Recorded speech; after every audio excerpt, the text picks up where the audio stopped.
Hi there, welcome to Cosmic Coaching with Daniel. Today I want to talk about humor. Humor and laughter and lightness with respect to the challenges and vicissitudes of life, and how we can use humor as kind of a practice in life daily to offset the apparent difficulties that we face.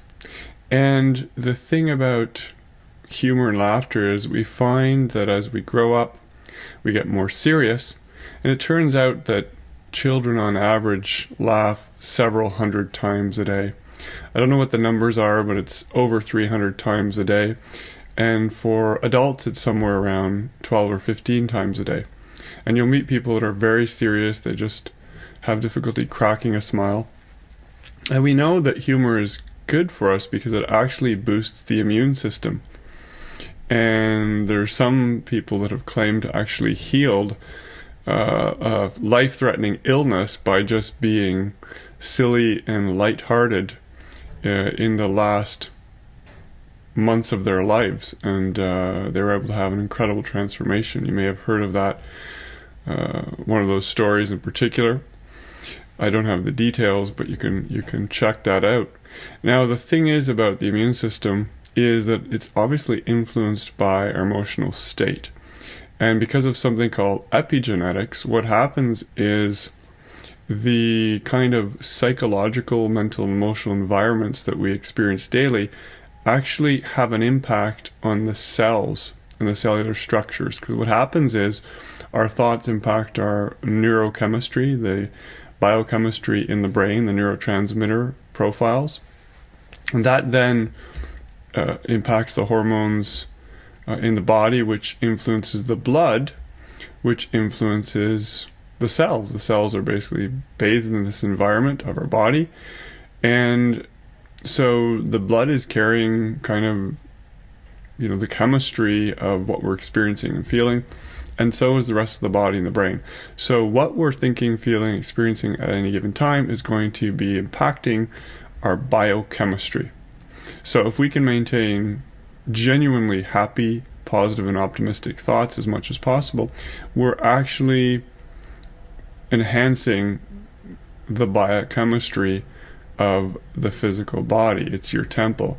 And the thing that they've discovered with epigenetics, which is fascinating, is you can actually impact your DNA. We used to think that DNA was hardwired, and we got what we got at birth, and that if people had diabetes or chronic depression or various illnesses, that it was somehow written in the genes. Now we've discovered that although there may be a genetic propensity that you inherited from your family and so forth, the truth is that you can overwrite your genes, you can rewrite them. And there's thousands of ways that single genes are expressed.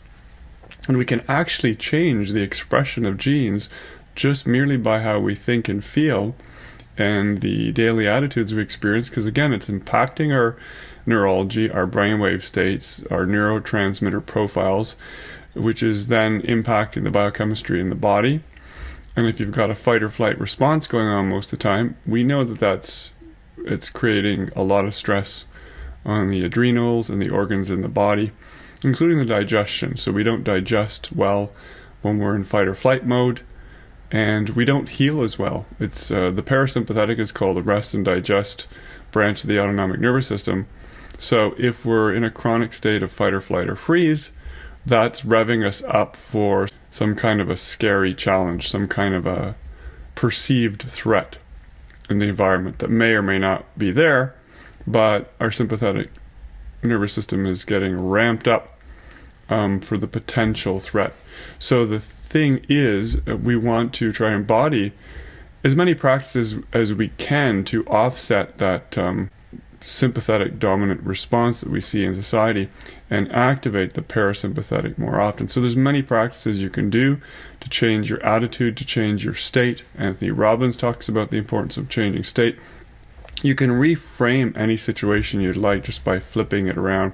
If you're afraid to do something, you think, what if it doesn't work out? You can just simply flip it around and say, what if it does work out great? What if I do really great on that test, or that presentation, or that meeting, or that interview? And so there's many practices we can talk about. The one that I wanted to focus on today is just embodying humor as much as possible, which is to watch a funny movie or go to live comedy with somebody, or to do fun things, do things that make you laugh, or to be around people where you can be lighthearted. I was a very serious person growing up, and I actually liked being around older people and adults, but as I grew older, in my 20s and beyond, I started to lighten up. I started to get a lot more kind of silly. And in fact, a while back, I just published a book on spiritual satire under a pseudonym.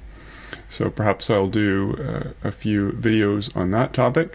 It's a very niched topic, but the point is to sort of, in a lighthearted and gentle way, poke fun at some of the isms and terminologies and jargons and mindsets associated with modern day spirituality. I really enjoy being with people where I can be philosophical and serious and talk about profound topics, but at the same time is poke fun, tease, and just be silly. Absolutely silly, lighthearted, and absurd. I like absurd humor. I like people who are witty. I like people who make me laugh and around whom I can be myself in that crazy, silly way. And I think that balance is necessary. When I was doing my graduate training in cognitive science, it was really intense. It was really heavy duty. It was really challenging on many levels. And as a offset, I would go and watch funny sitcoms. Things like Seinfeld and The Simpsons, and other just kind of light shows to just not have to think, not have to do anything serious, just to get away from the heavy duty thinking and the academia and the science. And so that was my release, which is kind of a comic release. I liked the lighthearted sitcoms and shows.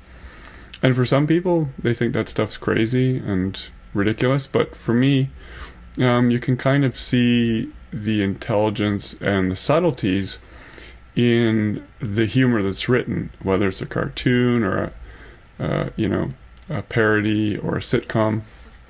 It takes a lot of intelligence to write that kind of comedy, to make people laugh over the silliest situations. So I have to say I'm grateful for the capacity of humor, that as human beings we have a funny bone. We have the capacity to understand a joke. And there's so much complexities in understanding a joke. If you look at neurologically what's happening in the brain, it turns out there are dozens of different brain areas that have to work together in the process of understanding a joke. It's actually a pretty complex process, and we seem to do it effortlessly. In fact, there was an episode on Star Trek, if you're a fan of Next Generation, where Data is trying to embody humor. He's trying to understand humor, and it's really challenging for him to either tell a joke or to understand a joke. So imagine this like super advanced android, and that's kind of like one of the last frontiers is, creativity and music and humor, to be able to understand it, to be able to produce it. So I have nothing but gratitude for all the comedians that I admire in the world. And in fact, I've been watching a series that you've probably heard of. It's Comedians in Cars Getting Coffee, hosted by Jerry Seinfeld. And he interviews just some top people in the field and showcases all these incredible cars, high-end cars from once upon a time, and associates them with the personalities of the comedians he's interviewing. So if you haven't seen it, check it out. It's been around now for a few years, and newly on Netflix. So with that, I'm going to end this extremely unstructured and impromptu video. Hope you like it. If you want more on satire or humor, or the relationship between humor and the immune system and brain health, let me know. I'm open to suggestions for new topics. With that said, don't forget that you can always sign up for an empathic coaching or counseling session. Just click on the link below this video, or up on the channel itself. So I do holistic life coaching, empathic or heart-centered counseling, and also do brain health consultations. So it's a variety of different approaches that I use. All right. Have a great day.